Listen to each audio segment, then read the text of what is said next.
오늘 모빌리티 TV예요. 2025년도 12월 25일자, 24일자 기사입니다. 여야가 통일교 특검 도입에 전격 합의한 가운데 조응천 전 더불어민주당 의원이 잘못하면 국민의힘만 날아갈 수도 있다라고 발언해서 정치권의 파장이 일고 있다. 조 전 의원은 민주당의 특검 수용을 결정하기 전 내부적으로 관련 인사 연루 가능성을 검토한 끝에 타격은 친문에 국한될 수 있다라는 판단을 내렸을 것이라는 주장했다. 문재인 정부 때 이재명 정부야 이제 막 들어왔기 때문에 문재인 정부 때 이거 돈 받아먹는 사람들이 이게 다 되고 이재명 측 사람들은 여기에 관련되지 않을 수도 있었다는 거죠. 이 발언은 문재인 정부의 인사들을 사실상 정치적으로 선긋기를 한 거 아니냐라는 해석을 불러오고 있다.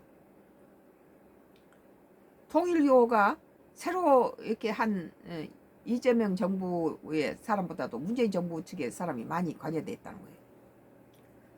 조 전 의원은 24일 뉴스 1TV 팩트 엠뷰에 출연해서 더불어민주당은 특검 찬성 명분이 확보됐기 때문에 수사 범위나 대상에 대해서 힘으로 밀어붙일 것이라며 합의가 안 되면 단독 처리하겠다는 흐름이 될 것이라고 내다봤다. 171석 가지고 과반을 넘어서 버리기 때문에 다 지 혼자 단독으로 해버리는 거죠. 조 전 의원 23일 뉴스 1TV 팩트 엠뷰에 출연해 더불어민주당은 특검 찬성 명분이 확보됐기 때문에 수사 범위나 대상에 대해서 힘으로 물어붙일 것이다. 합의가 안 되면 단독 처리하겠다는 흐름이 될 것이라고 내다봤다. 그건 173석을 가지고 있는데 그거 안 봐도 비디오죠. 그런 국민의힘이 특검 추천과 범위 조직에 나설 경우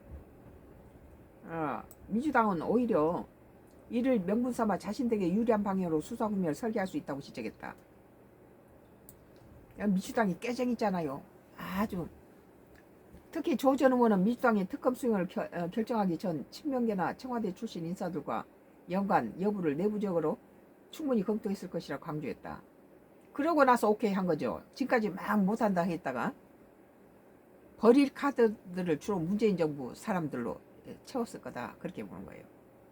그는 일주일 정도 시간을 두고 대통령과 가까운 인사들, 친명, 친청계들이 연루됐는지 확인했을 것이라며 설령 누군가 걸린다 해도 그 시점이 문재인 정부의 가능성이 높기 때문에 실제로 타격이 입는 건 친문일 수 있다는 판단이 있었을 것이라고 말했다.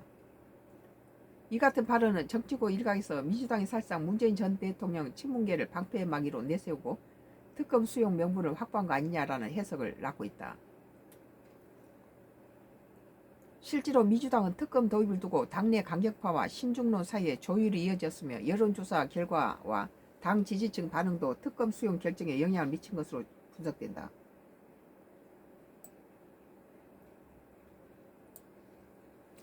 조 전 의원은 민주기 특검이 사건을 무마했다는 의혹이 있는데 이런 상황에서 민주당이 통일교 특검은 불필요하다는 입장을 고수한다면 명분을 잃는다고 지적했다.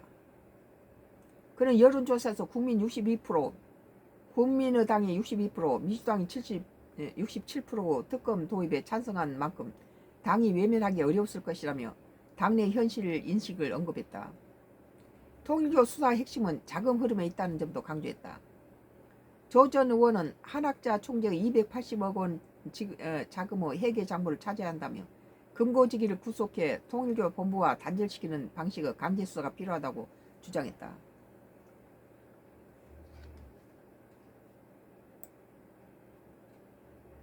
조 전 의원은 국민의힘당과 개혁신당 간의 향후 공조 가능성의 의견을 밝혔다. 그는 이준석 대표가 지금의 국민의힘과는 죽어도 연대하지 않겠다는 의미일 뿐이라며 수도권, 충청권 등 박빙 지역에서는 개혁신당이 단독 후보를 낼 경우 국민의힘에 타격이 갈 수 있다. 따라서 전략적 선거 연대 가능성은 충분하다라고 진단했다. 오늘 이 특검이 문재인 대통령 측에 피해를 줄 수 있다. 결국 모빌리티 TV 결국 문재인 버렸나 민주당 속 뒤집은 발언 나왔다라는 기사에 대해서 썬가크루스 나의 정치 코멘트를 했습니다.